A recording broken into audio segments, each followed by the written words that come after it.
Good day, everybody. Good morning for those in the Americas, and good evening to those in Asia. Welcome to the webinar, our second webinar on Argentina, on enabling PV success in Argentina. Quite a hot topic market, making headlines in recent months. This second webinar is actually a follow-up to the first webinar, which was hosted and organized together with Mauro Soares of the Ministry of Energy and Mining in Argentina. Back then, we were looking back on the very successful tender rounds, and this will be an ultimate time to take a look back and see where we are right now, and how the market is shaping up and if it's actually living up to its potential.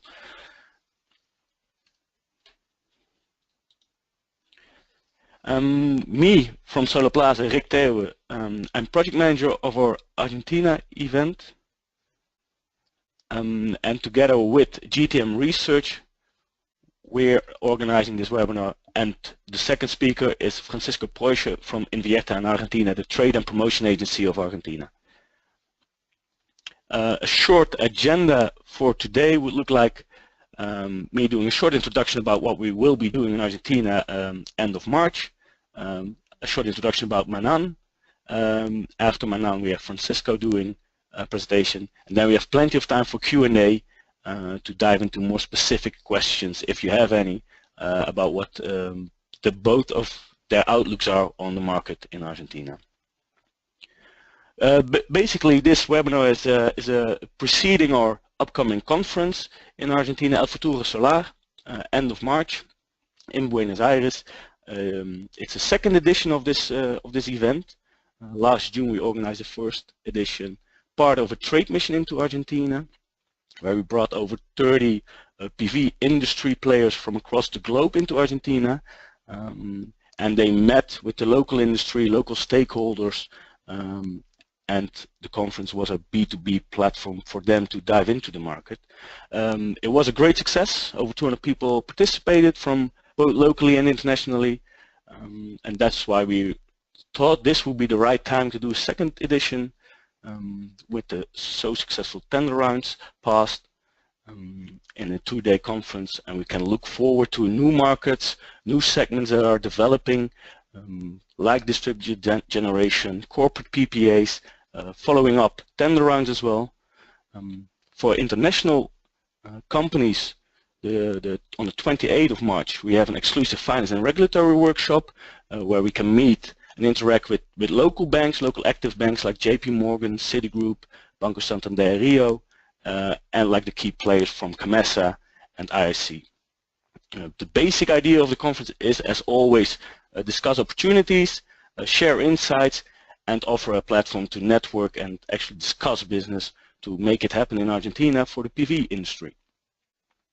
The track record for us in Latin America started in 2012, where we dived into Brazil. Back then, and still is, quite a nascent market about to happen. We've done plenty of events. Upcoming events besides Argentina is as well Unlocking Solar Capital Latam, mid-June in Miami. That covers actually the whole region at once. As discussed from last June, we did a trade mission. Plentiful companies joined from inside and outside of Argentina. This is just a short recap of that. That proved actually the fundamentals for a second edition of El Futuro Solar.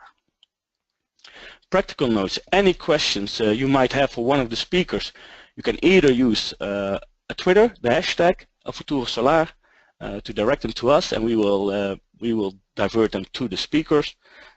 You can also use the GoToWebinar's chat box, and my colleague and I will look through them, and we can pick up the right question with the right speaker. If you could indicate as well, please indicate to what speaker the question is addressed to make it a smooth Q&A. Any technical issues you might run into, the chat box is always available. We have colleagues at hand, at standby, that could help you. And always, probably the biggest question is the presentation slides. Yes, they will be made available after this webinar. So now our first speaker from GTM Research, it's Manan Parik. He is their leading analyst on the Latin solar markets. He focuses on the downstream markets in Latin America and Caribbean. One of the leading authors of the PV playbook that's probably well read by most of you out there. He has extensive research experience, worked on policy for biomass, worked also on the low carbon fuel standards. And quite an interesting note, he also was a ambassador for clean tech open accelerators. I will give the floor to Manan.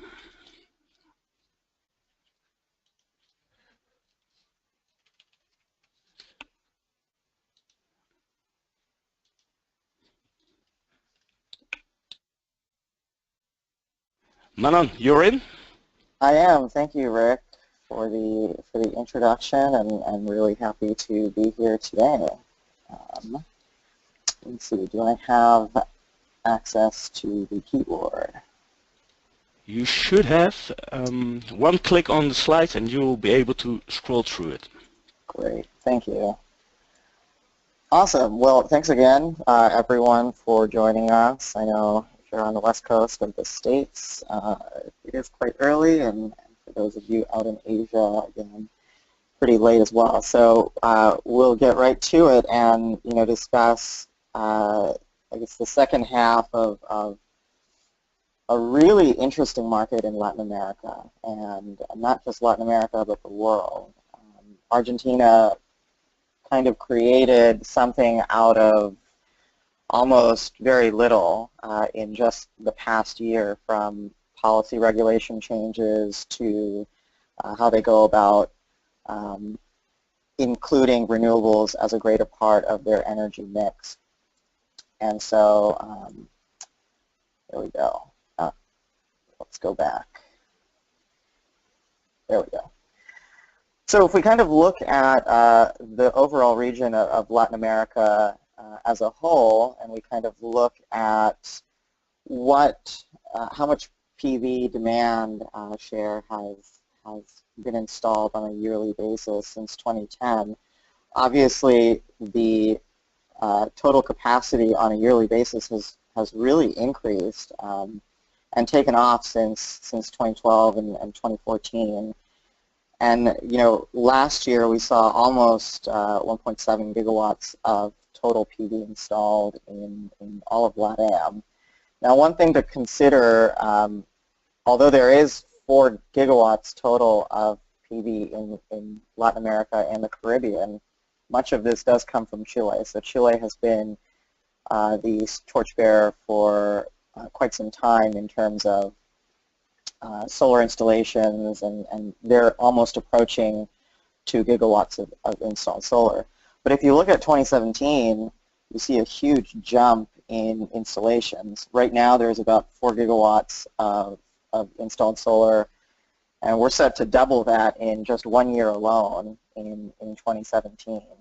And a lot of this comes from the emerging markets, so to speak, in Latin America. So whereas the traditional big three of solar markets have been Chile, Brazil, and Mexico, with Chile obviously commanding a large share of that, you're looking at markets like Colombia, like Argentina, Peru, for example, that are actually introducing a lot of policies that allow them to get utility scale and distributed generation solar installed. So on the utility scale side, one of the major drivers, which we'll talk about more in length, is the auction structure, and we'll kind of discuss why that's a more sustainable way of introducing utility scale solar into the market. On the distributed generation side, you see a lot of countries with net metering, and Mexico and Brazil, again, being two of the major markets where the installation landscape for distributed generation is pretty big, as well as the incentives. When you look at the investment in the sector, you kind of look at how, what project finance folks are looking at when they look at a market. They look at, whether there are tax reforms, where there are potentially, if there's import tariffs that are able to be skirted, or partnerships with development banks. These are all sort of aspects and factors which can play into a market's growth.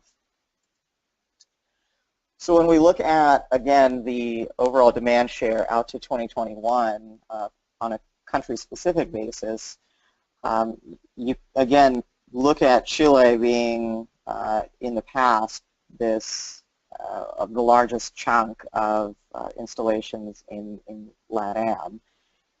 But that is set to decrease drastically.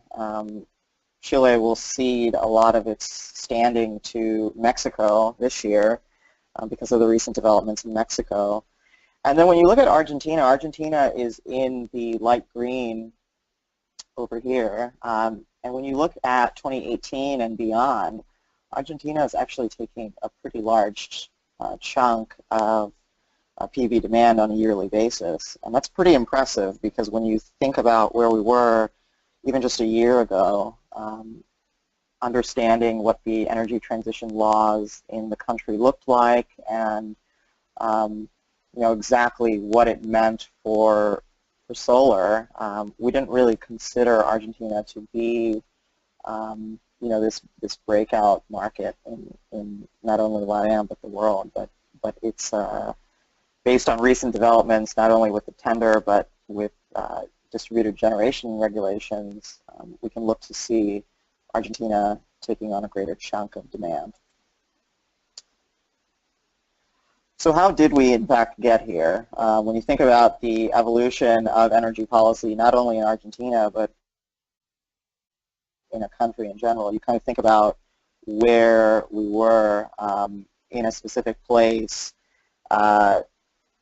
in years past. So one of the major drivers was to sort of have Argentina be in better standing with financial markets, with creditors and investors. And so there was obviously this prioritization of economic growth, a paying off of a significant portion of debt in the country to financiers to increase that credit standing and allow for investors to come in and feel confident about any investments that they're making. When you think about as recently as last March, almost a year ago, the policy targets, energy targets of 8% by 2017 and 20% clean energy by 2025 is not only significant from a renewable energy and climate change standpoint, but also from just the solar specific carve out. When you think of the 12 gigawatts and total of 15 gigawatts of clean energy that the country is looking to add by 2025, the solar can look to get almost an 8 gigawatt carve out of that. And that was pretty obvious when you think of the two Renovar rounds in the latter half of 2016. When it comes to incentives, while the auctions have spurred a lot of development and possibility for development, increasing that pipeline, the incentives themselves, aside from net metering in a few states, have been a little few and far between. There still needs to be a little bit more of a firmer commitment and firm sort of, emphasis on what sorts of, tax breaks or what incentives in general that solar can enjoy in the country.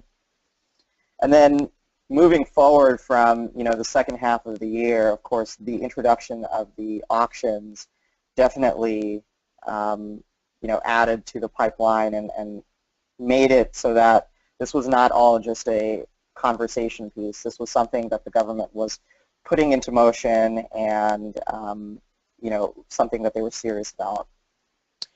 The increase in electricity demand is always going to be a hot topic in Argentina. Obviously, in years past, there's been blackouts in certain areas, due to lack of generation. Sometimes generation is seasonal, And so with the introduction of renewable generation and with what demand projections are forecast to be over the next 5 years, it really places kind of the impetus again on cleaner technologies.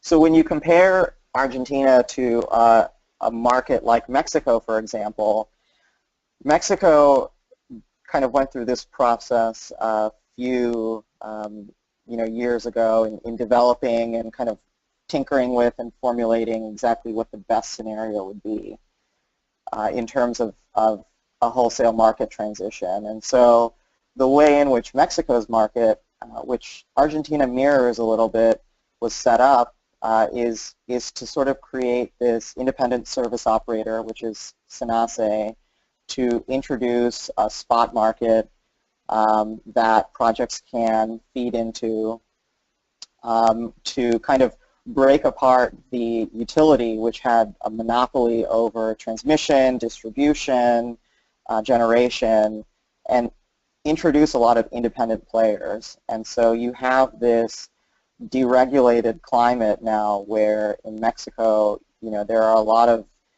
intermediate players that can get involved. There are a lot of independent power purchasers. There are a lot of instances where large consumers above 300 kilowatts that are bound to the energy targets there can opt out of by signing direct PPAs. And so we kind of look at that from Argentina's perspective in the similarities. There are these established roles for various government regulatory bodies and utility bodies and clear defined roles. And nothing is perfect. I mean, even in Mexico, you're finding that there's a lot of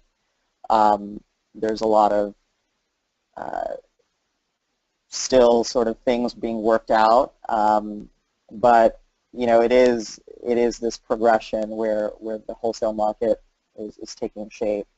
There are clean energy targets in Mexico as well. They're a little bit more ambitious in Mexico because there is an existing clean energy base for the country to build off of, and so 20% by 2025, 25% by 2018, 30% by 2025. It's not completely out of the realm of possibility for Mexico, since there is, again, a wind base, there is geothermal, there is a considerable amount of existing capacity, clean capacity in the system. In Mexico, there's also the opt-out clause for large consumers. And then there's also the CEL, or the Clean Energy Certificate market, which will go live in 2018. So, the prices surrounding the clean energy certificates, they're worth, if generators produce a megawatt hour of generation, they get a CEL, and there's a CEL price attached to that. So for those large consumers, for the folks that need to adhere to those clean energy targets, the CEL market will be an interesting one to monitor down the line. When you look at the auction history, kind of jumping into utility scale, again, looking at the progression of capacity and prices in these areas, you can see a clear decline from Chile, and you can even go back to 2010 and look at prices in the 220s in Peru off the charts.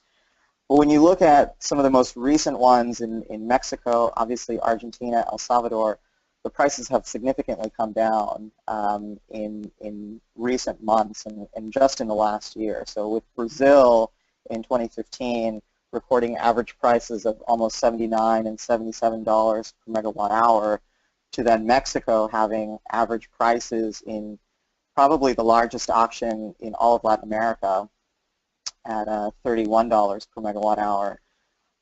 There is a lot of optimism in terms of solar's place in these tenders, but then there's also the skepticism that comes along with it. Whereas in Argentina, where there is, there were an average of $57 per megawatt hour PPA prices, in a country where there has been very little solar development in the past, what does that say about the risk? There is still considerable investment risks, not only in Argentina, but even in Mexico, in El Salvador. And so developers are looking to hedge some of those rates of return with other generation sources, potentially, and kind of entering the market as pioneers to sort of understand the rules of the game and understand the competition by being some of the first ones in. So we'll kind of go into a lot of these themes a little bit more in subsequent slides, but I think it's important to get this overall view of the market and of the auction history. So auctions are not just a LATAM thing. When you kind of look at globally where there's auction schemes in place or where they're planned, I think our global team has done a tremendous job here in displaying globally where which countries exactly have an auction or tender scheme in place. And you can see there's a large swath of them. Some of the largest markets for solar in the world have an auction or tendering scheme in place. And another subsequent subcategory of countries that are discussing. And so there's a real clear theme between feed-in tariffs and auctions. When you think of auctions, there is this planned completion date. There is a sort of clear goal established by the government in order to bring a certain amount of generation online by a certain period of time because they know what the demand projections might be. When you think of other schemes like a feed-in tariffs allow for a really large amount of solar to come online in a very short period of time, but it leads to this boom or bust cycle. The boom or bust cycle meaning that solar will flood the market and do really well with the feed-in tariff, but after that feed-in tariff cap has been reached, or once a certain amount of projects have come online, it will essentially kind of kill the market. And so a lot of countries in Europe had feed-in tariffs, but now are realizing that, or realized that it didn't quite work as well as they had hoped, or it completely killed off the market and led to a cliff in installations. And you're seeing some of the ones in Europe now kind of shifting to an auction scheme. Germany is an example of that, and France and the UK are other examples. So when we dive right into the first auction in Argentina, and for some of you who potentially were on that first webinar, this might be a lot of repeat info, and so won't touch too much on it, but I think there's some really important takeaways here, and looking at where the country was looking to go initially. And solar has, if you look at this insolation map of Argentina, the highest insolation irradiance is in the northwest part of the country. Jujuy, Catamarca, Salta are all areas where the government knew that projects would have the highest capacity factor, and so as a result, about 400 megawatts of PV were allocated into those regions. And I think of those 2.8 gigawatts of PV capacity that were proposed, the fact that even 401 was a very interesting and kind of shocking result, especially at the price of $59. One of the main, I think, themes from that and potential themes moving forward is the the presence of Chinese investment. So where there is this investment risk potentially in a market, nascent market like Argentina, the foreign investment and the ability for a Chinese developer to partner with a local entity to sort of absorb some of that risk and hedge their bets on, the market taking off, will be interesting moving forward to see, whether that continues kind of in the future, and as a result of hedging those bets, whether those prices will continue to fall. So when you look at then that comparison of the first round with the overflow round of 1.5 in November, the government said, okay, well, we've already kind of allocated projects in Jujuy, in Catamarca, so moving beyond that and moving into other territories where solar still has a bit of an advantage because of irradiance, but not as overwhelming as those northwest parts. And that's where you saw, over 350 megawatts in Mendoza, in San Juan, San Luis, getting another shocking amount of capacity. All of these projects, though, to note, are close to nodes, and so as a result of being closer to nodes, they're able to have sort of the advantage of feeding in without any interconnection delays, so to speak. As projects continue to get allocated in the areas, in some of these areas where the grid infrastructure is not as strong, you'll start to see not only transmission projects being allocated, which they already are, but sort of a greater build out, and there's going to be a greater jostling for position in some of these areas in order to be able to kind of interconnect quickly into the grid. Again, in terms of overall pricing, the range in 1.5 was 48 US dollars per megawatt hour to 59, and I think that was pretty consistent with the first round. But again, the sort of interesting aspect of all of that was that some of these projects were almost all of them were under 100 megawatts, and that I think that shows that a lot of the successful projects moving forward, I think especially in Argentina, we're seeing that in Chile, will be the smaller ones. They'll be kind of in the 30 to 50 megawatt range, which will have an easier ability to interconnect, not cause too much stress on the grid. They might be also much more viable from a project finance standpoint. So we have a couple poll questions here, and I think I spoke with Rick about this too, and I think some of these might have been answered, but out of curiosity, from your perspective, things that you've heard, I'd like to sort of find out how much of the first two auction capacity allocations will be completed, and we'll kind of discuss that a little bit. Yeah. I think the poll question is now up for people tuning into us. So of the 960 megawatt PV awarded from the first two auction rounds, how much do you think will become operational? Of course, the CODs of different projects are in different time horizons, have different time horizons, with I think the most lengthy one up to 900 days. So it will be, for some projects, there's some time to get established. For some, the COD is pretty close by. Right. Maybe, Manan, maybe in the meantime, a question for you. Were you surprised by the result of the first tender rounds when it comes to prices and maybe even sizes? Definitely the prices. The size didn't, I think the amount that was allocated did shock me a little bit, but I think at the end of the day, with the amount that was proposed, the amount that was offered for bids, there was this clear sort of idea that there would be, solar would get a substantial portion.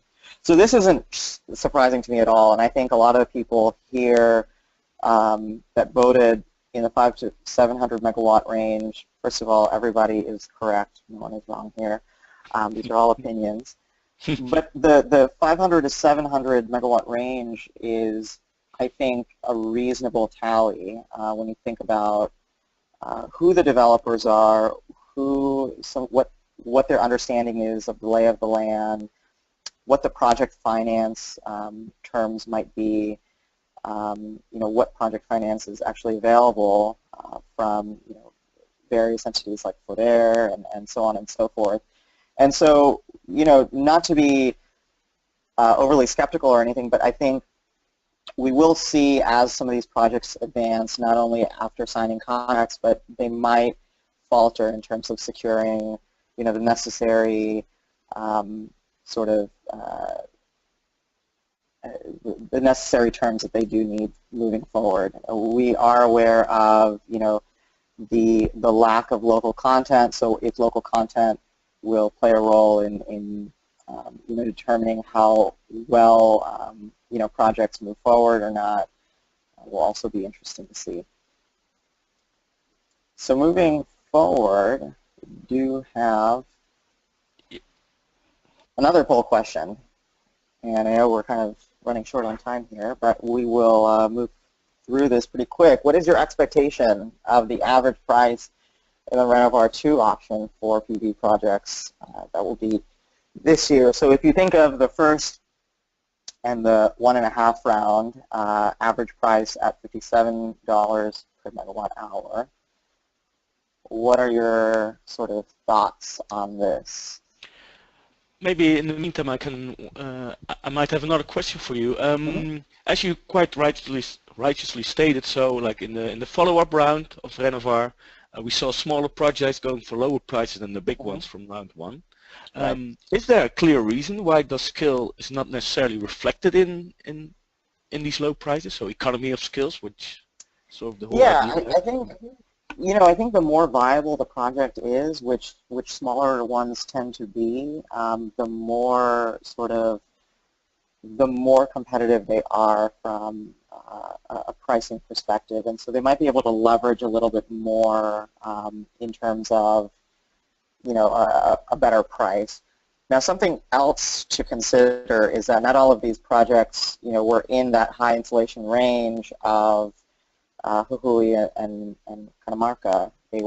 Some of them were actually in places where the capacity factors were almost 20% lower than those Northwest regions. And so when you think about all of those combined, and this is something that we saw in Mexico, where the government, the independent service operator, SENACE, actually awarded higher prices to areas which were at a disadvantage. The Baja California Sur and Yucatan Peninsula, which have very spotty grid connectivity. They have, a clear disadvantage from an insulation standpoint.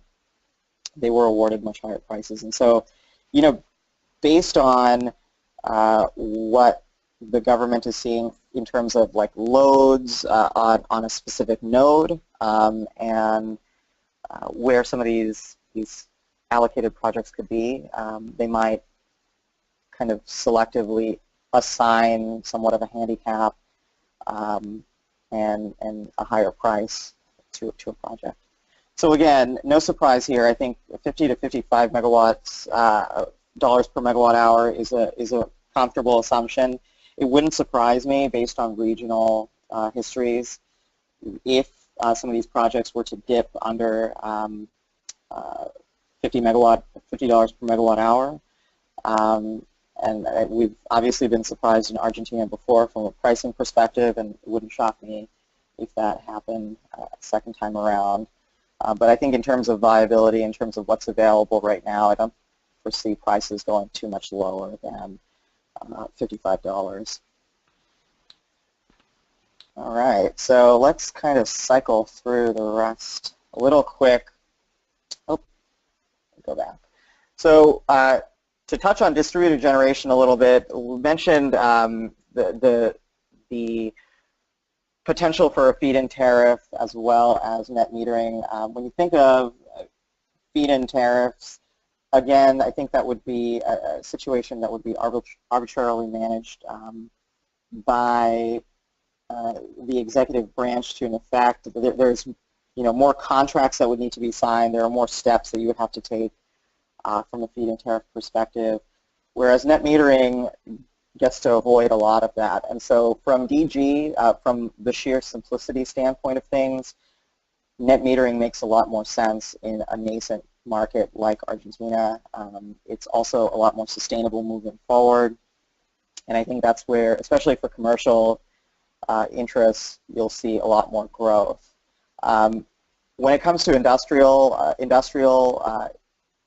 capacity installations, I think will predicate upon those large consumers in Argentina. I think a lot of that moving forward, a lot of this build out moving forward will be some of those independent power purchase agreements with you know, an independent offsite project. Residential so far, I'm not too bullish on moving forward just because of some of the retail electricity prices in the country. There's a lot of, there's still a pretty heavily subsidized retail rate for the residential class, and so, you know, despite a pretty large residential demand in the country, there isn't, the way the prices are right now, there isn't too much of an impetus for you know, consumers on that end to switch to solar. But again, if rates increase, you know, that may change over the years. So when you think about risk in Argentina and Latin America, you can kind of think about it in an overall broad sense, not only from the risk from, you know, the previous government or the credit risk for financiers, but also just kind of who the overall players are. When you think of CAMMESA as an off-taker and signing some of these PPAs, what is their likelihood of being able to pay these off? There's been a lot of budget overruns in the past, which are being corrected right now, but you know, there's still a risk with CAMMESA as an off-taker. There's this tax on imported modules, and if a lot of the financing for projects come with the stipulation of having to use local content, you know, will that hinder the market like it did in Brazil, where some of these utility scale projects that were awarded are not capable of completing because there is very little local content that allows them to secure those attractive financing terms. And then again, you know, how quickly does the economy grow? There are growth projections that are constantly being revised, but you know, Argentina, all in all, is starting to grow again from an economic standpoint. I think just not as quickly as what was originally assumed.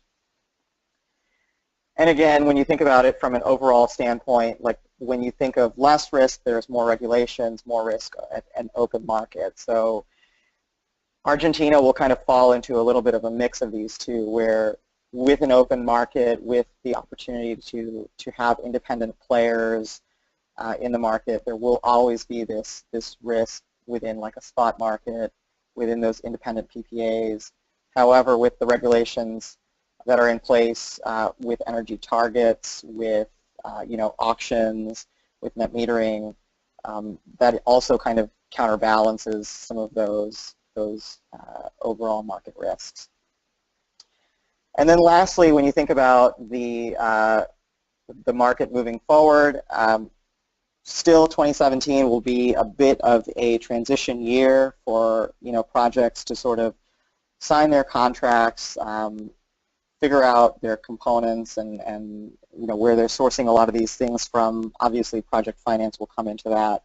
But I think 2017 and beyond will be the place where we'll kind of see a lot more growth as some of these CODs come online for utility scale projects.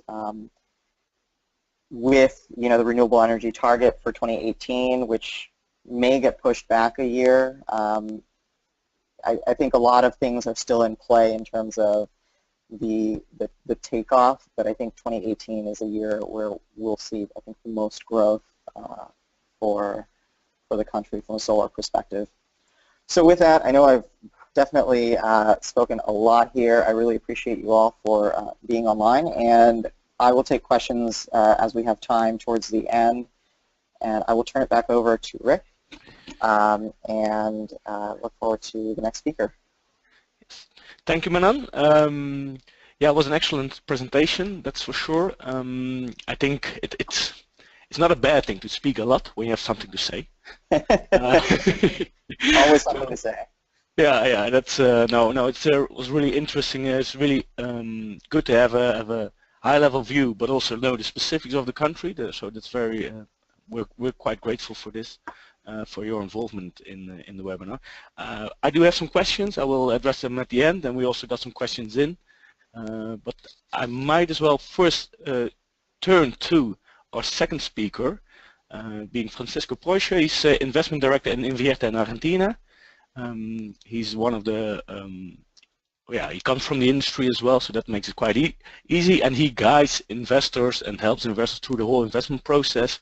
And of course, one of the main, it's one of the main hurdles at the moment in Argentina. So I would like to give the control and mouse to Francisco. Francisco, are you in? Yes. Hi, Francisco. If you click once on the screen, then you can scroll through your own presentation, and we look forward to it. Well, first of all, thank you, Rick, for the introduction and for the opportunity of being speaking here to this audience. First of all, I want to congratulate Manan for his presentation. It was very thorough and very interesting. Basically, for me, we've been doing work indoors, let's say in Argentina, and to be able to put it in perspective to the other markets, even though we had a kind of a notion, this gives us a broader perspective. So thank you, Manan, for that. So just to, let's say, give you a hint of what we're going to be speaking about, first of all, I want to tell you a little bit about why Argentina is an interesting market overall, not only for PV, but actually for other industries, which would actually impact the PV market demand, because if Argentina is attractive for many economies, then the electricity demand will grow faster, right? So first of all, we're going to talk about Argentina. Then, what is Invest Argentina, the agency I work for, which is a governmental institution that delivers a public service. And then we'll go into the tendering process. A little bit of that Manan has already spoken about, and then specifically about the PV market, and finally, what are the current issues with the projects right now, and what's the outlook of local content that Manan was already speaking about. So Argentina, well, here we have let's say, a great potential, great untapped potential, that due to past political decisions or past policies that weren't that investor friendly, has put the country lagging in FDI, as an FDI, let's say, destiny. So by large and diversified economy, what we mean is that we are the third largest economy in GDP terms, and we have the second highest GDP per capita in PPP terms. So, and all of this, we do it with barely above 43 million inhabitants, of which roughly 60% are under 35 years old. What I mean by this is we are a young population. Our economy, even though we are an emerging market, we have this economy that is relevant to the region. On the other hand, this population, which is very highly educated, the literacy rate here in Argentina is 98%, and about 110,000 people graduate per year from higher education, let's say, courses or degrees, and this we have it to, let's say, this is what we have to basically explore and exploit our natural vast natural resources. What I mean by this is we have 50% of agricultural land. then large oil and gas reserves, technically recoverable, and mineral resources. So as a country, we have lots of opportunities, and also something that is not a natural resource, but is also something that is already here in place, is that we are an industrial country. So even though, let's say, we haven't been developing or updating the industry here in Argentina, our DNA is mainly industrial. So the energy demand is going to grow very fast in the next years if FDI grows here in the region, in the country. Finally, the national infrastructure, as we were already, as I said, in the DNA, we are industrials. We had to put in place a very wide power grid that was, I believe it was shown. Sorry, I believe it was shown in one of the slides that Manan was talking about, in which the 500 kV line has more than 14,000 kilometers. So that basically covers the whole country.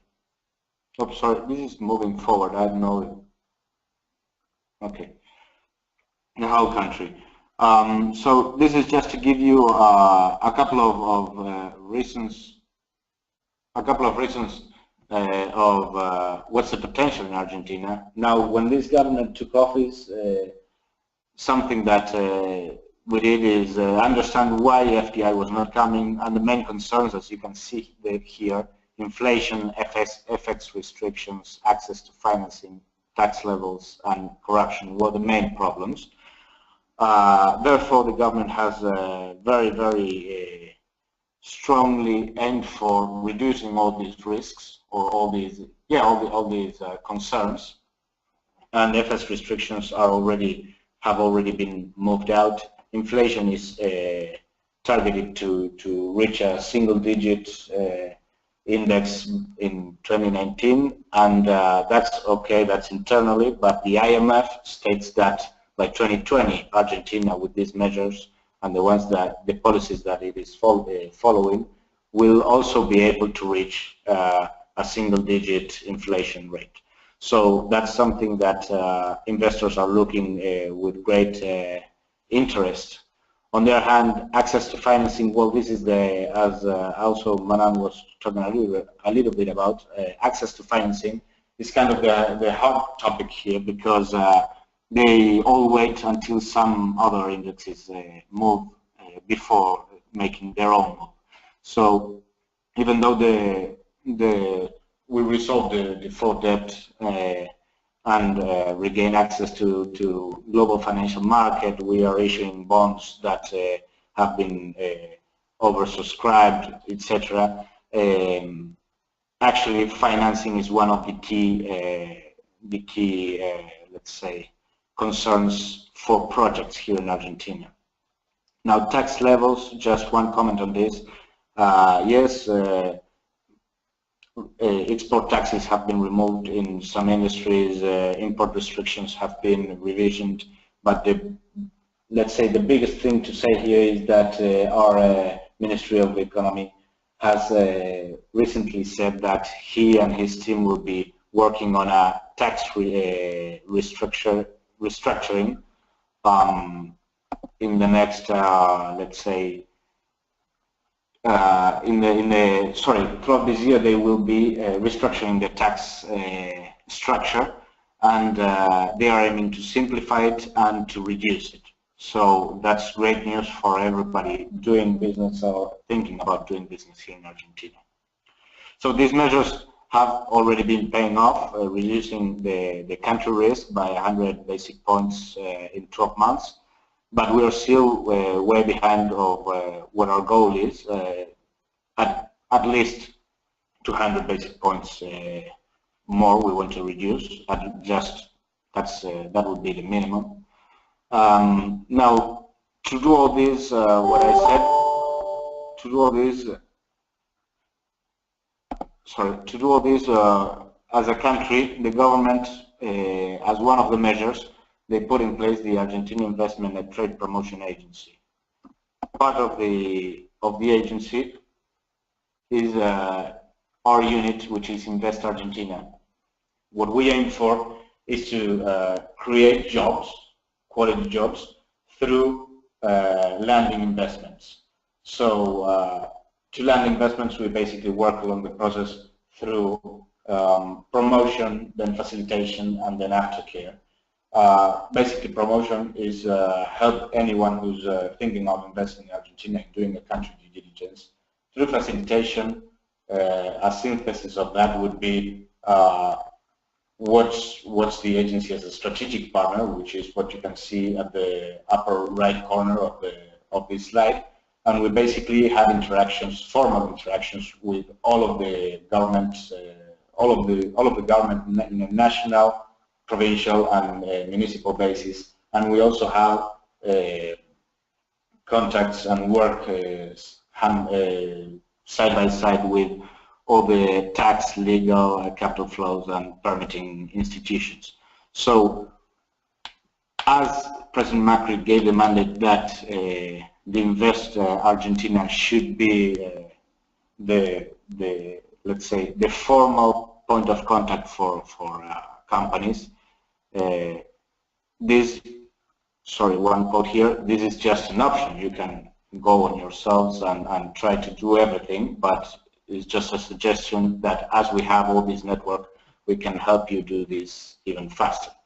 But through the agency, what you'll be able to do is be able to do the country due diligence, be able to understand why the permitting or what's the different stages the permitting that you issue is going through, and if anything gets delayed, then we'll understand why and move it forward, or just explain what you need to amend in order to move forward. And through aftercare, what we understand is that what kind of problems you're having once you've already invested and you have your project ongoing. What are the problems you have that would not allow you to invest any further? Sorry. So now getting a little bit more into renewable energies. Our involvement with Renovar round 1 and round 1, which are the two rounds that, let's say, the government has structured to follow this target that the law, the 27191, established. Sorry. Okay.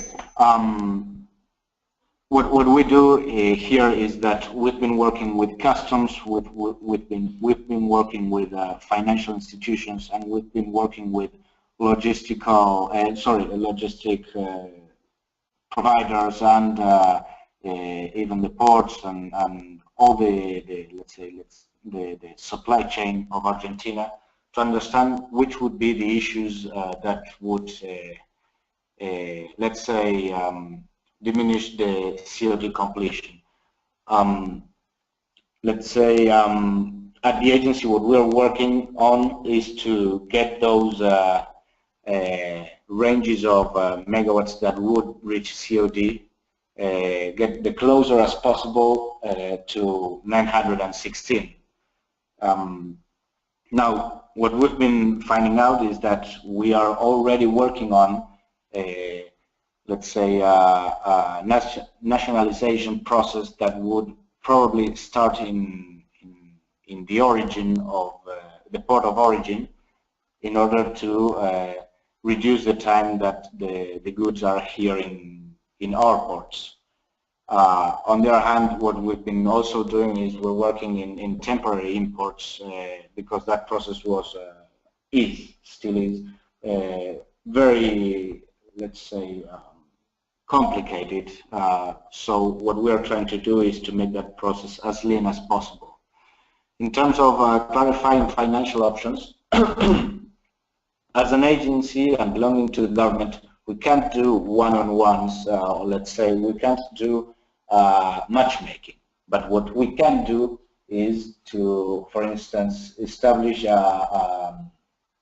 let's say a virtual marketplace, which will be launching with the Undersecretariat of Renewable Energies. We will be launching that marketplace anytime soon through March. Finally, well, I already talked about the logistical bottlenecks, but basically in Argentina we have, and for the PV sector, we have a bottleneck in customs and a bottleneck in roads, regarding the roads condition. What we'll be doing as an agency with the government to develop the renewable energy sector as a whole in Argentina is that we'll be improving the current logistics infrastructure. We'll be aiming to maximize local providers' usage or utilization, but our goal is to secure the service availability. So one thing that was mentioned in the prior presentation is that perhaps local content or local services utilization may slow down the implementation or the landing of a market in Argentina. Well, at the agency we are very well aware of that, and what we are aiming for is to avoid that that this kind of restrictions can lower the pace. So aiming not to lower the pace, what we are doing is we need to secure the service providers and then maximize the local providers' utilization. We're also working to develop the local value chain, and there are some estimates of how it might grow. But again, even though local players are doing as in any other country, they are doing the lobby in order to secure as much market as they can. What we are working on is let's say we are working with the government, with the production ministry, to assess the exact production capacity, in order not to be over-restricted as a sector. And finally, and this is something that I would need everybody who's interested in round 2 to give their input, is that we're gathering input to understand what the investor needs are, and I would broaden the scope, and it's not just the investors' needs, but the providers, the ones who provide the technology, the different components of a solar park. We need the input in order not to restrict anything that would actually go against the target of lowering the CO2 emissions and providing electricity to the rest of the country. So, oops. Okay. So renewable energies in Argentina. Why Argentina is going to renewable energies? Because we know that it is a fact that Argentina has moved to renewable energies, but what are the drivers?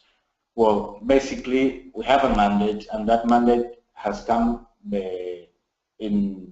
has different pillars supporting it.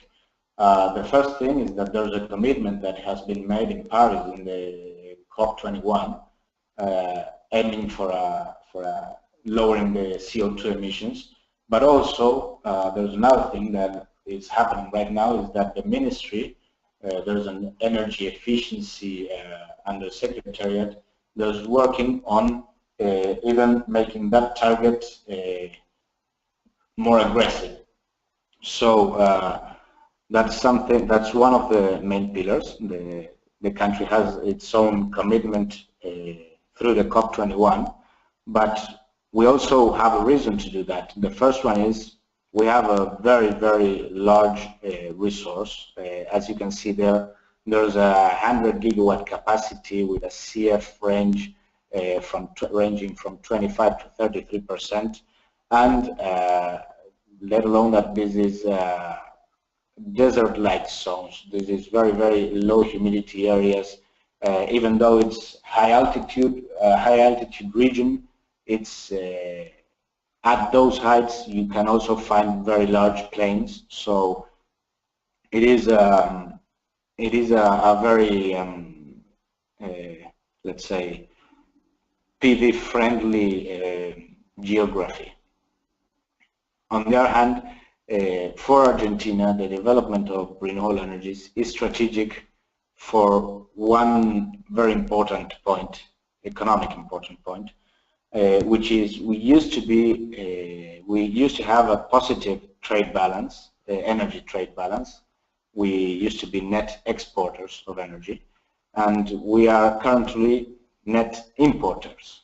So as a country that's trying to develop itself, having a energy trade balance, a negative energy trade balance, well, would actually mean that we are not maximizing our resources.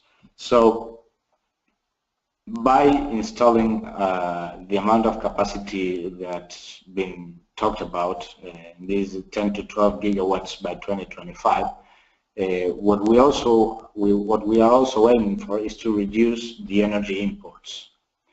All of this is being done with a very attractive framework. This attractive framework goes from, let's say, the grid framework, what I was talking about. We have a grid, a high voltage 500 kV grid that runs along more than 14,000 kilometers and connects every single spot in Argentina, or almost any single spot. Regarding that, I must say that there is also a plan to expand it. Now, by expanding it, what I mean is that we are very well aware that renewable energies, and specifically solar energy, has its greater capacity factors at the most remote places. So what the government has already run is a strategic plan of the grid expansion, and a tendering process would be launched in somewhere around the second and third quarter of this year that will aim to expand and take the greater advantage of renewable energies through expanding the grid. On the other hand, in terms of framework, legal framework or tax framework, Argentina has put in place through the law 27-191 these renewable energies targets that comes alongside with a fiscal benefit, let's call it. And this fiscal benefit, what we are we as a government have granted are many different tax benefits that basically turn all the projects more viable. Now, this is an accelerated VAT recovery, import duties exemption, but that one has, let's say, a due date until the 31st of December this year. Then interest expense deduction, accelerated depreciation, loss carry forwards extension. So any of these, if you want to have more detail there in the law, or I can.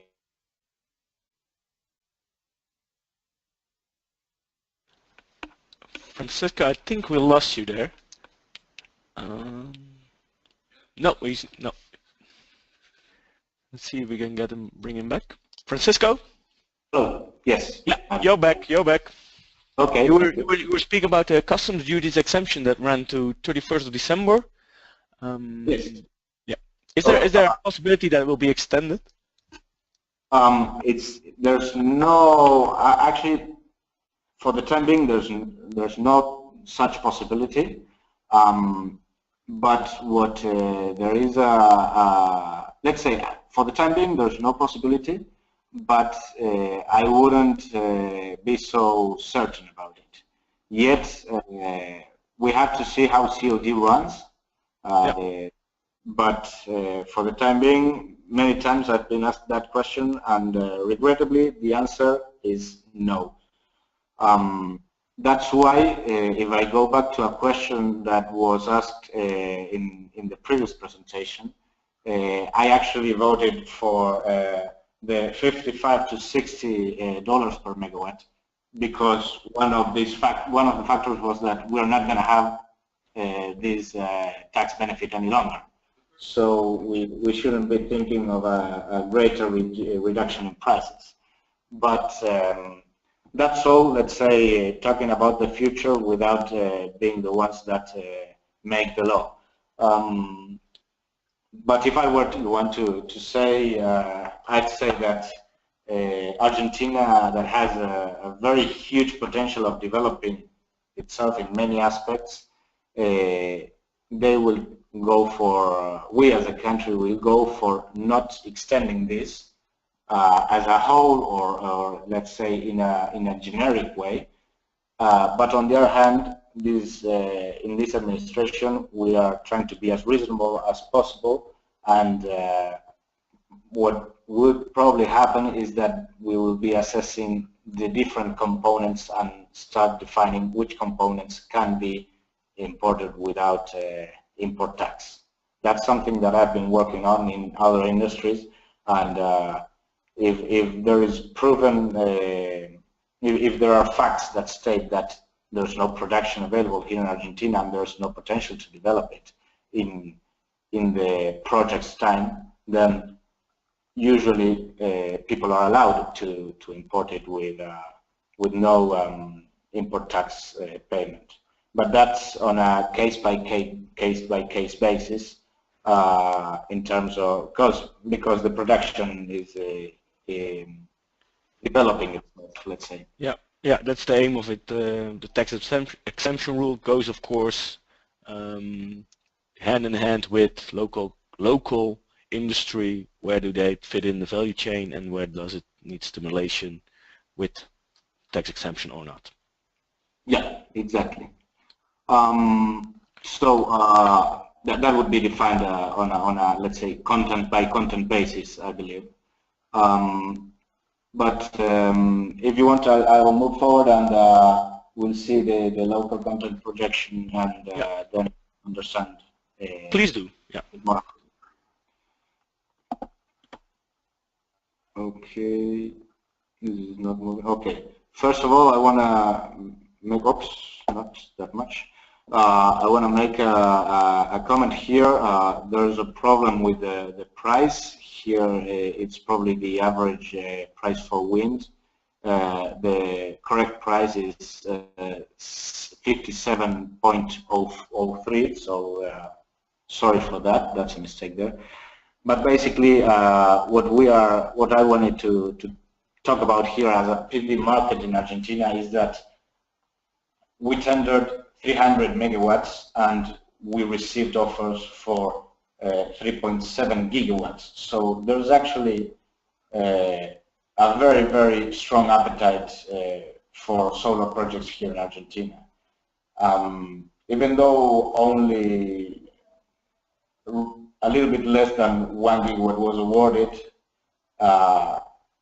the PV market has shown a great potential here in Argentina. In the government, they are very impressed of all the projects that have been awarded, and they are also very aware that some let's say some companies that have participated in this process are more riskier than others, or are more risk averse than others, and that's why projects weren't allowed to be greater than 100 megawatts. That's basically a strategy of reducing the risk for the government. Now, the PV market, I'm only talking about what's the tendering process, but the PV market will have two other components, which are the private PPAs, and on the other hand, we will have the distributed solar generation, the rooftop generation. Even though, as it was mentioned, we have around 5 to 6 provinces that have already put some kind of regulation that allows net metering, or sort of net metering. the country as a whole is working on a policy kind of a law, kind of like the 27191, that will enable and give the benefits for that for those kind of projects. That is yet to be unfolded. It's been worked through the commissions of the legislative power here in Argentina, but we have no disclosure yet. What we know is that around at least 3 different projects have been presented, and they will be discussed. Well, they are already being discussed, and throughout this year, one of those projects, or a mixture of all of them, will come out. And eventually we'll be talking about a second half of the year with the distributed solar power market regulated. In terms of private PPAs, I believe here is this is the point where anyone could get a PPA greater than 100 megawatts, because, well, it would be you could kind of work out a consortium of projects that have a greater capacity than 100 megawatts and have different off-takers. Through the tendering process, the off-taker is CAMESA and CAMESA alone. Through the private PPAs, then you have several. You can have a province as an off-taker. You can have a distribution company as your off-taker, or you can have a smelter as your off-taker. So let's say the variety of projects and off-takers will be huge. And one thing that is important to know here is that the private PPA will give you the chance to produce photovoltaic electricity from up north and deliver it down south in the country.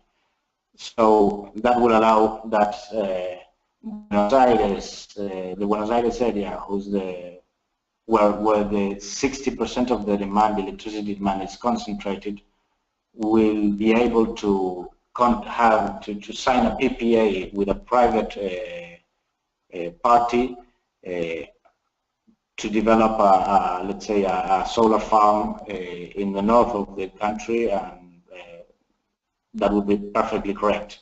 Whereas in other countries where the grid doesn't communicate the whole country, you cannot have those kind of benefits.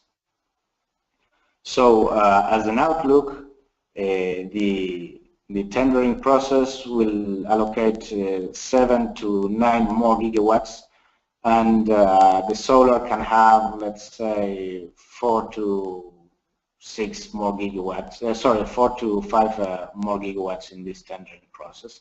This is relying on prices and availability of projects.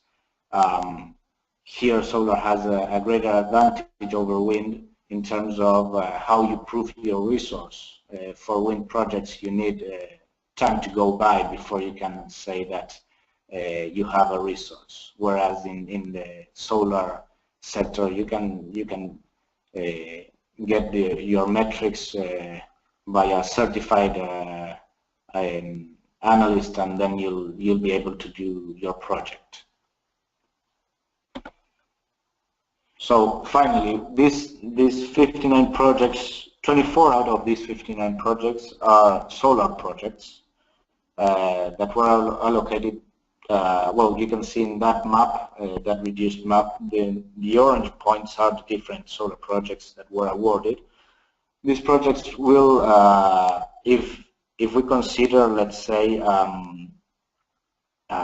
solar panels of 315 watts of capacity each, then we'll be talking about 2.9 million photovoltaic panels. That's a huge amount for Argentina's capacity of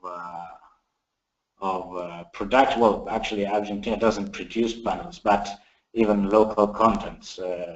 little different parts, we won't be able to produce that amount. So that's what I'm talking about when I say that we need to really assess what's the local content capacity to produce even parts of a photovoltaic panel. Now these 24 projects, they are mainly based throughout the Andes or in the provinces that have Andes and are at the western area of the country. And if you take into consideration the costs of transport, here in Argentina, sea to ground freight is a 1-to-8 relation. So the closer you are to the port, the better. And that's why many of the projects are considering but haven't yet determined if they are going to enter through Chile or through the ports that are in the Corrientes and Entre Rios provinces. This is basically let's say an economic calculation. That's what they are doing. It's not that we don't have the infrastructure to receive projects through the ports in Entre Rios, but the problem is that you have between 1,000 and 1,300 kilometers to get to the projects.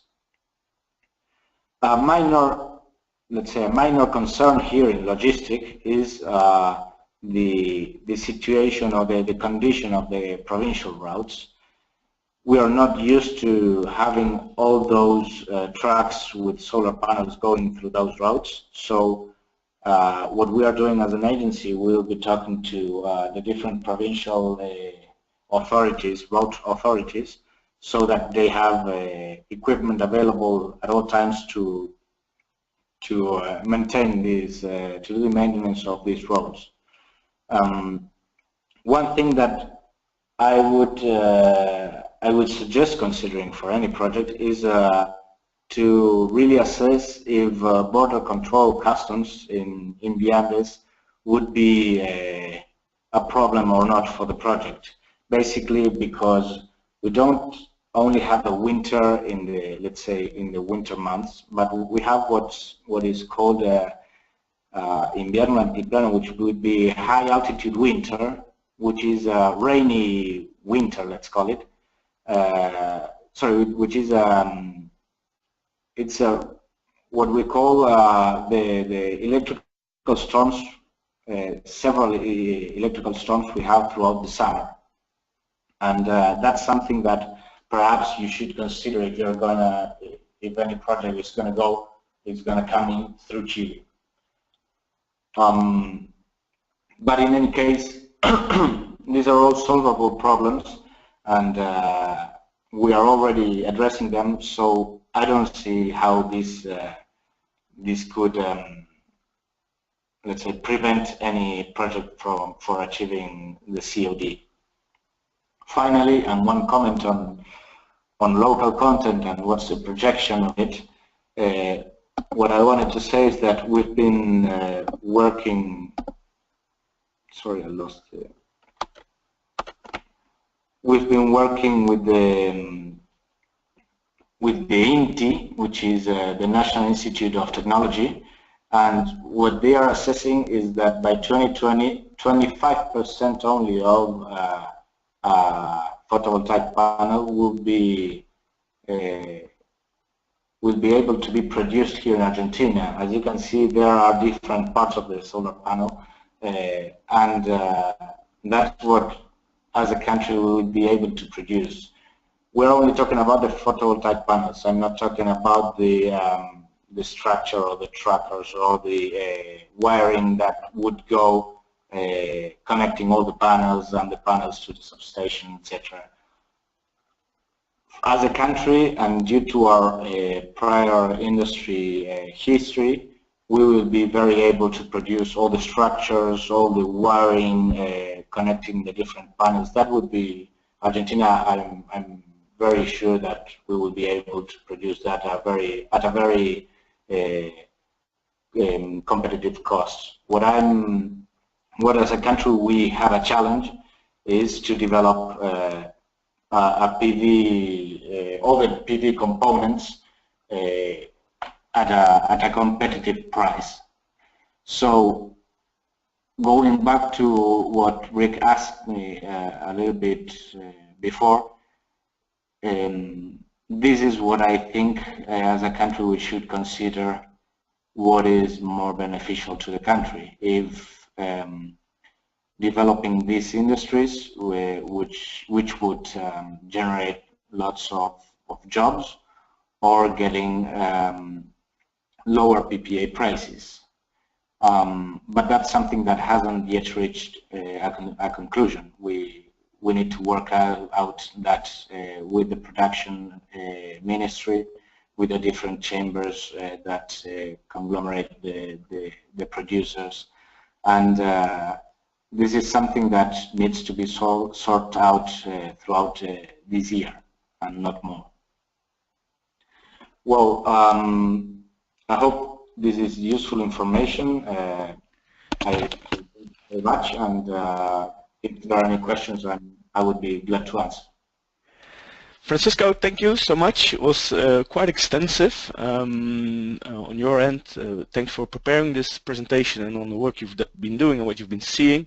Yeah, I hope people take note, and we can in the conference also focus on the business aspect of these of the PV industry and also the local content. I will see if Manan is still in. Manan, are you still there? Yeah, I'm still here. Oh, thank you. I have one question, actually the first question. I think this is probably also the most interesting one. I think I would first ask Francisco about it. With the current benefits and fiscal incentives and customs duties, the IRR of these projects that have been awarded in round 1 and 1.5, do you think, what range do you see in this PV project? And do you reckon that this is mainly because of withholding the tax? Let's say, should it be a better case to raise capital and equity locally with the current IRR? So I don't get inside the project's economics. I work on the levels, but basically understanding what's the gravity of the different levers, but not actually. I can't actually talk about a range of the IRR. What I can definitely say is that the tax benefits had a lot to do in making these projects interesting for the investors. Basically because the capital availability was at a very high cost due to the country risk. So these measures, these tax benefits were basically based on reducing or playing as a counterpart for the country risk. So following that logic, the benefits not extending the import tax benefit, it's kind of going in the same line that the country risk is reducing. So that's why I don't see the price going very, very high, but I don't see it going way much lower.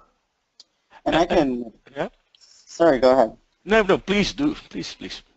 I was just going to comment. I can offer something that we know in terms of project returns in other markets and how they may pertain. If you think about some of the lowest PPAs that we've seen in Latin America, being in Mexico, some of the rates of returns on those projects, if you kind of have a few assumption factors and kind of just want to get an idea, they can be lower than 8%, whereas you're kind of looking to have something in the 15 to 20% range, ideally, or higher. So in Mexico, you don't have these incentives that Francisco was talking about, and so that may play into it. I think the other aspect of other markets that you look at and some of the reasons why the prices were so low, and perhaps Francisco, you can comment on this a little bit further, was in a place like Mexico, you do have a certain amount of clean energy certificates attached to your generation. So if you're producing, a certain amount of generation a year, and you're getting, that much more of a certificate advantage too. And so they can sort of leverage having those clean energy certificates to almost break even with such a low cost PPA price. And so, whether that, I remember, and again, maybe you can refresh my memory in terms of like a certificates market in Argentina, which is proposed. I'm not sure exactly the timeline of that, whether any of these projects can also take advantage of basically hedging, having those certificates and the value of those. Sorry, Manuel, but I don't have the outlook for how the certificate market could develop here for these projects. I would love to have an answer, because I know that it's a very strong incentive to get lower prices, but for the time being, not. I haven't been working on that. Yeah, no worries. Maybe another question without wanting to emphasize too much on the fiscal benefits or tax benefits. Another question came in. Have any private projects been approved to receive these fiscal benefits? Those outside of the Renovar project, so be it self-consumption. Have they been ever approved, these fiscal benefits, or do they only apply for Renovar projects? Well, that's perhaps I'm lost in translation, but what I tried to state prior in the presentation is that the private PPAs, the regulation that will state what are the benefits for them and how they can be structured will be launched throughout hopefully March, April at most, and that's when we'll have the answer to that question. Hopefully, yes, but I don't know. Manan, as you cover the whole Latin American region, one of the more industrious countries on local content support or local industry support has been Brazil. Mm-hmm. Could you relate the Argentinian case to the Brazilian case? Like, what's the do's and the don't do's? I think the key there and sort of the lessons to take away from Brazil is certainly you can't grow something out of nothing. You have to have something in place, and hopefully Argentina certainly learns from its neighbor a little bit in that regard. But I think in Brazil's case, there was the need and desire to grow the solar industry, but then also grow the manufacturing base at the same time, and they figured that they could do it all at once. And as we know, the market and the economy and several macroeconomic factors in the country just kind of led to an overall decline in the market, but kind of stifled a lot of those projects. I think that if you had an opportunity in place for to obtain international content, modules, components, things of that sort, it would at least grow your industry and at least provide a base for there to be existing projects on the ground, so that then upon sort of having that base, you can then lure the manufacturing in. But the inverse, you can't have your cake and also eat it too. It's you have to grow one or the other in a way, and the most logical sense would be to allow for more import incentives to sort of let the market take shape before you start to develop that content base, and that obviously in Brazil has played a direct impact into the financing structure. Whereas you can you can certainly obtain 80% of your project finance from BNDES, but under very strict local content mandates. And so that sort of, it definitely has hindered production. And so, you know, it's going to be interesting to see whether those lessons are learned. I think a lot of other markets are also kind of taking notice of that and taking notice of how to denominate PPAs in a specific currency, how to sort of have that, whether they want that local content base to start off with or not. Yeah, thank you. Yeah. If I can comment a little bit on that as well.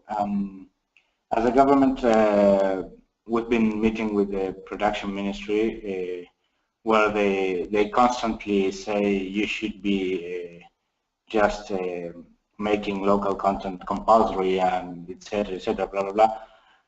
Actually, the thing is, we are very well aware of the Brazilian experience. They had a void tendering process or a void round in their initial stages. So that's what I meant when I said we need to do it as responsible as possible, because we need to secure electricity generation as well as the development of the value chain. So we want to develop the value chain in a responsible way, and to do so we need to assess what we will be really able to produce and at a, let's say, logic cost. And what's that gonna influence in the projects and in the PPA prices? So I totally agree with Manan. This is the Brazilian experience is something that should guide the rest of us. Yeah. One final question for Francisco, and then I have another one for Manan. One question came in from one of the participants. We have heard that either balance sheet financing or non-recourse financing, only backed by DFI or ECA, is only possible. What's your view on that?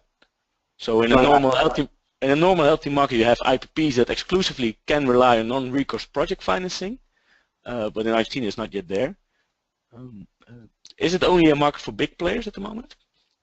Sorry, could you actually, I got you all, I lost you in different parts of the question, so sorry for this, but could you repeat it? Yeah. That for PV projects now in Argentina, it's only possible to do balance sheet financing, Yes. and in some cases non-recourse financing, but only through a DFI or an export credit agency coverage. Do you think that there's already a market for IPPs that solely rely on non-recourse project financing? Well, that's actually what we are aiming for, and we've been meeting with the different multilaterals and different, let's say, funds that do project financing, to understand how to get them to do project financing not based on balance sheets, because basically, being a new industry, you won't have a balance sheet to certify the project. So sorry, to back up the project. So we are aiming and hoping that the next round would be a round in which we'll be seeing much more project financing, and but that's something that even though we aim for, that's what we are thinking to as a goal. But that's something that perhaps the financial sector should be answering if they are willing. What we've been doing is we've been working with commercial banks as well. They are, as far as I know, they are preparing their teams to do project financing. When the first round began, we got together with the different commercial banks and different funds here in Argentina, and they didn't know how to do project financing because that was not an option due to the country conditions during the past, let's say, 12 years. So what we what we expect and what we've been talking with these banks is that they are preparing themselves to do project financing, not only for energy but for lots of other industries. So hopefully we'll see around too with project financing. I don't know if everything will be project financing, but some of it and hopefully most part of it would be. Yeah, it's interesting that you mentioned that we speaking about own experience. Last year we hosted the first time this a finance workshop with banks, like the local banks, Banco Galicia, Patagonia, Citigroup, active in Argentina, HSBC, ICBC. I don't think they were caught by surprise. Everybody's very well aware of what's happening in Argentina and also in renewable energy. But yeah, to underline, of course, they are capable, or they are developing capacities to do project financing, and they know what the opportunity is in that market. So it's definitely work in progress.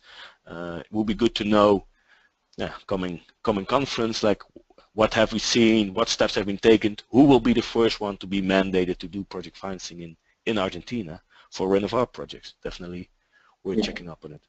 Manan, last question for you. Actually, this also came in from a participant. He actually stated this as the biggest question. For round two, we'll be looking at the congestion on transmission level. What could be the impact on both dollars per kilowatt hour, so the pricing, and the financing conditions, when you take into consideration that these projects should move to areas without that congestion, but also also with lower irradiation. Right. Are you capable of putting a number into it? Will it be a significant role, or are we too far ahead in a competitive market? I mean, from my perspective, I think in terms of where we are, just sort of allocating where Argentina is, I should say, is allocating projects at this juncture. I think still there is, it's not a completely developed pipeline just yet.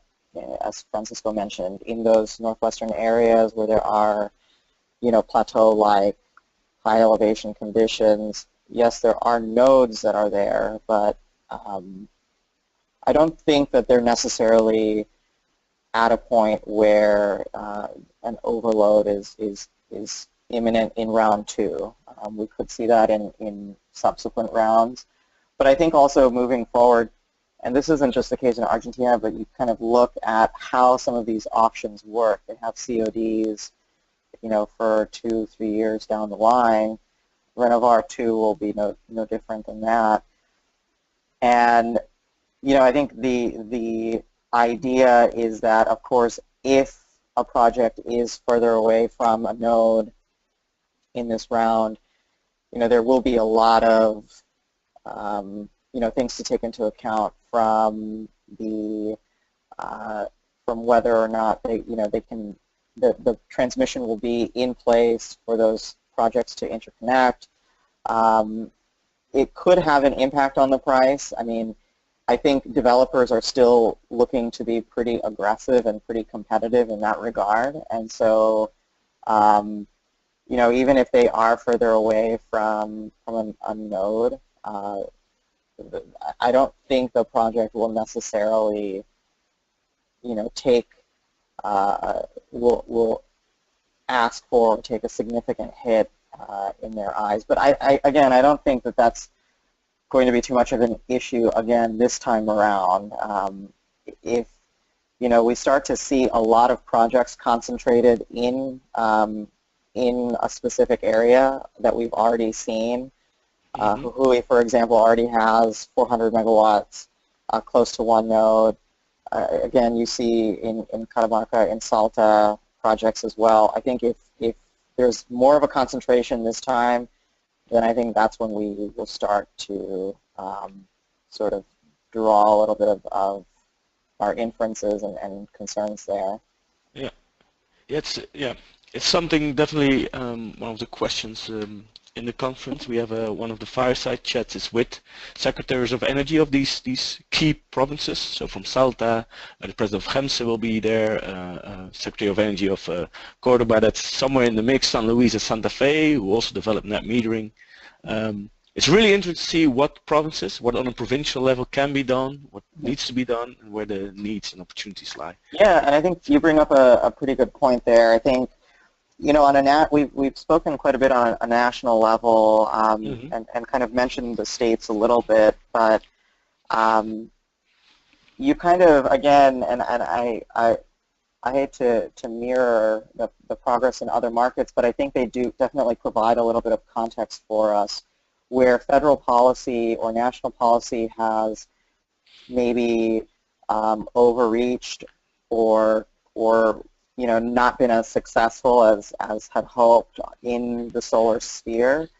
You know, there are instances where states have taken the lead on you know, on certain issues in sort of developing projects and what have you. And again, we kind of draw upon Brazil, whereas on a national level, there has been somewhat of a failure on developing the adequate policy and developing that generation that's desperately needed in some areas. You're seeing states really take the lead there. And so, you know, on the net metering front, we've already mentioned 6 states that have that policy in place, but will there be other areas where states, you know, take on a bigger share and a bigger load of that?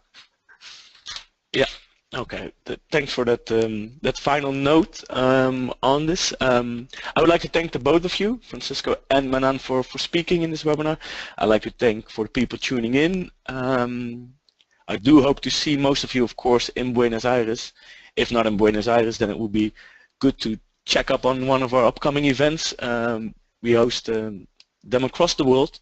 Manan, thank you for your time. Thank you for your input. Francisco, also thanks for your time and input. Hope to meet soon. Thanks again, Rick. Thank you. Great meeting you, Francisco. Thank you.